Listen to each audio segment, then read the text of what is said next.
Well, MLS All-Stars 0, Arsenal 5. It's another high-scoring game for Arsenal down in America today after beating this All-MLS selected team by Wayne Rooney. Welcome to Rokani Media Football. How are you guys? And where you watching us from? I go by the names of Rokani David. Smash the bell, smash the like button, comment and share. If you're watching us for the very first time, endeavor to subscribe to this channel so as don't miss out on stories that we do upload in here on a daily. Arsenal have gone ahead to obviously go riot or to Ryan Ryan. They've gone gang-ho until the Wayne Rooney select side, with goals coming in from Gabriel Jesus in the 50th minute, assist to Bukayo Saka. Leandro Trossard, 23rd minute, assist to Bukayo Saka. Jorginho penalty, obviously the assist is Gabriel Jesus's. Gabriel Martinelli in the 84th minute, very good line breaking pass coming in from the deep side of the midfield from Martin Odegaard, and Kai Havertz scoring his first goal for Arsenal in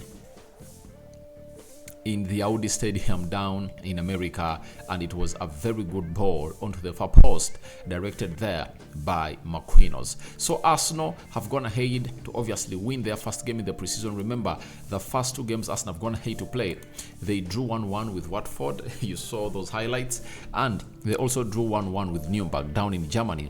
That was last Thursday, but they've gone ahead to keep a clean sheet today, and they've gone ahead to register 5 goals. Remember, this game comes in to set it that these players really get ready to set it that they go ahead and obviously face Man United.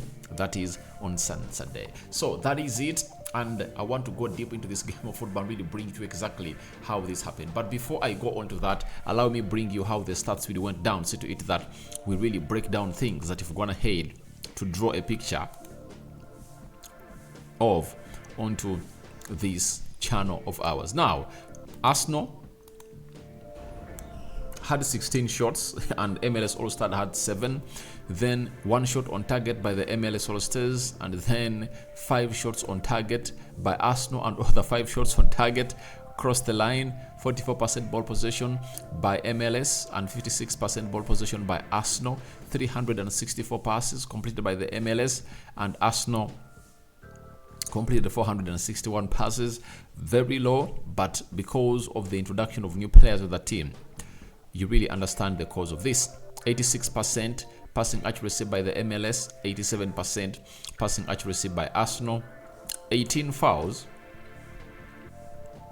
by MLS, 12 by Arsenal. 4 yellow cards to the MLS All-Stars and 2 yellow cards to Arsenal. And that has been I think that has been which Arsenal player really got a yellow card? I don't even remember, but 2 yellow cards. I think Kai Havertz is one of those that really got a yellow card no sooner had he stepped on the pitch. 0 red cards to both sides, 1 offside to MLS All-Stars, and 0 to Arsenal. Then 2 corners to MLS All-Stars and 3 corners to us. Now we're gonna hate to get the picture that the game was almost balanced, but the score doesn't obviously go ahead and obviously reflect exactly what was in the field of play. But let's talk about Declan Rice, who came on through and played close to 25 minutes into that game. He came in through with Julian Timber, and they really played their first game for Arsenal as Mikel Arteta shifted from a 4-3-3 to a 3-2-4-1 with Benny White, Tomiyasu, and Kientieni in the back three. Then the midfield 2 had Julian Timber and Declan Rice. Then the 4 attacking midfielders were the 4 midfielders were Declan Rice, Kai Havertz, Martin Odegaard, and Gabriel Martinelli. Then there was another player known as Balogun into the mix that obviously put in a very good shift in there for you. But even Marquinhos put up a show that really is very much promising, and when you look at him, you really understand why Arteta is so much clinging to keep this player at Arsenal and has not been really shown any signs of being sold. But Kai Havertz scored the 5th goal, and he went ahead to celebrate because this is what you will always need. And when you look at Arsenal, I think Arsenal exactly suits what he was playing like at in Germany, because he's this kind of player who needs freedom to really express himself. And if I told Mikel Arteta is going to go ahead and obviously give him the freedom, then he's really going to turn into a very good player. But Bukayo Saka was the king of the first half, putting up 2 assists. But the first goal, the pass of Jorginho to release Bukayo Saka to find himself in a position of obviously scoring those goals, was really great and elite. And it shows you exactly what it brings to a team like Arsenal when such players of experience really link up. Then the second one also, it was a very good ball over the top, I think, by Ben White, and it found Bukayo Saka beating off the left back of the MLS All-Stars, playing it towards the D to find Leandro Trossard. Trossard just took 2 extra touches and hit that ball into the back of the net. Then the third one, it came in from as a penalty after Gabriel Jesus' cross into the 6 yards box area was really blocked by the hand of a central defender of MLS Galaxy. And guess what happened? They were given a penalty. Guess who took the penalty? It was Jorginho to make it 3-0. Now, after all that, Odegaard, to me, this is the best goal because of the pass of Martin Odegaard. Almost in the first third of the pitch, he realizes that there was a very huge space between Martinelli and the central defender of MLS Galaxy, and Martinelli was not offside. So he played that ball between Martinelli and the defender of MLS. And you know Martinelli, when it comes to the one-on-one, he's really one of the geniuses, and he ran straight to the box and obviously buried that ball into the back of the net to make it 4-0. And then afterwards, it was a Marquinhos chip at the back post that found Kai Havertz. Kai Havertz rested the ball on his chest as he set it into the shooting position and shot it to the back of the net to give Arsenal a 5-0 win. But when you look at Arsenal, they've gone ahead to show us that they've gone ahead to obviously increase onto their squad depth. One of the big problems they countered last season was all about lack of squad depth, and the manager really found himself in a very tight spot to make changes where needs were really required. Imagine if at all Arsenal had Kai Havertz, Declan Rice and Julian Timber on the bench when they are playing Liverpool, and that game was 2-1 until the 89th minute.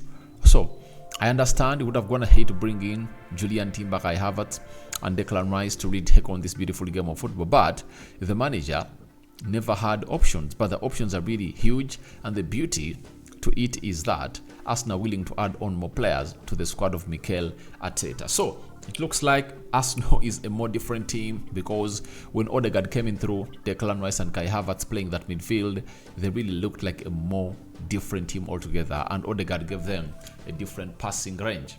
And him being so much press resistant, he can act as a very huge reference point in that midfield. And Julian Timber also came in through press resistant player and Kai Havertz. So the introduction of those 3 players changed this beautiful game of football. But the bad news is that Tross had looked like he got an injury, and they're waiting to see what the scan is really going to go obviously give us into this fixture. But Martinelli came on through, played very well, though I came in through and obviously gave you my predicted 11 that Mikel Arteta really changed a little bit. But allow me let you know who started and who never really started.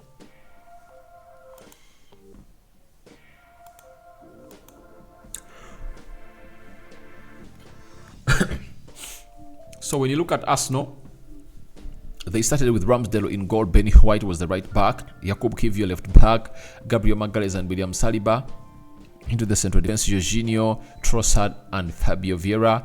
Midfield 3, Bukayo Saka, right forward Nketiah, left forward Jesus, center forward. And this shows you that Mikel Arteta is trying to really keep Nketiah in his picture. That's why he's going to hate to choose such a system that he plays off the left. I understand that Martinelli is just returning in from injury, and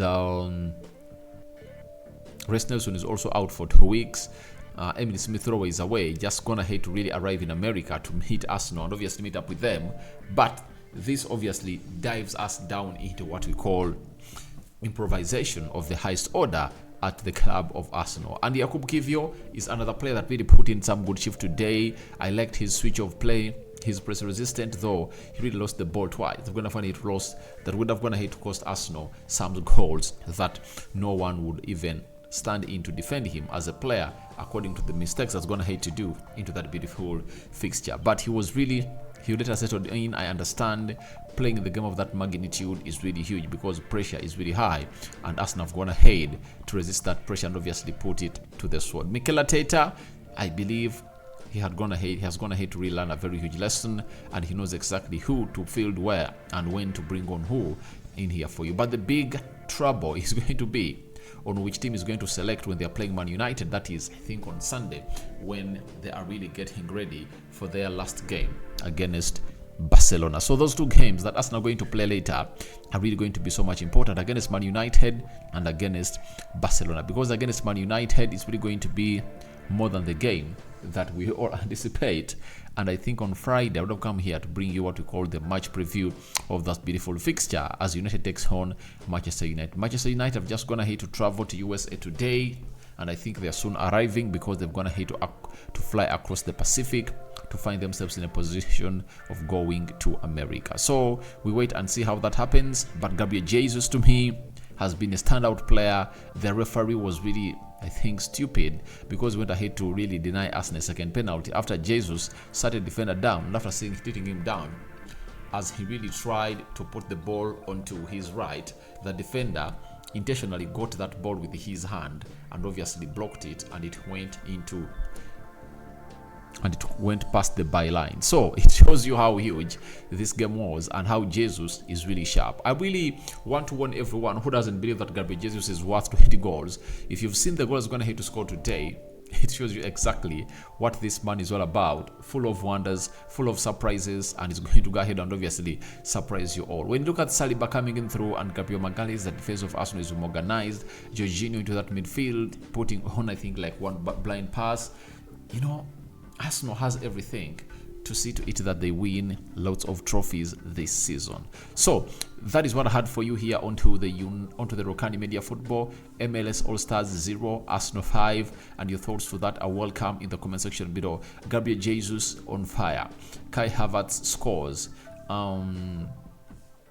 Leandro Trossard again on target, and so much more. So guys, who really made your day if at all you watched that game? And I sign out for now. See you later. I cover you all in the precious blood of Jesus Christ. May the living to God protect you abundantly. And I'm here to see to it that we really bring you the best that you guys deserve as for this channel known as Rokani Media Football. In the wee hours of the morning is how we are going to be able to bring you these games here onto the Rokani Media Football, because it's really going to take some long time to see to it that we get back to the Premier League. Remember, the Premier League starts on the 5th, not the 5th, around 10th, and United is playing on the 11th. Arsenal is playing on the 11th. So I sign out for now. See you later, my Muslim viewers and subscribers. Barakallahu fikum, and my Christians who watching through, good morning, and the may the Lord bless you abundantly.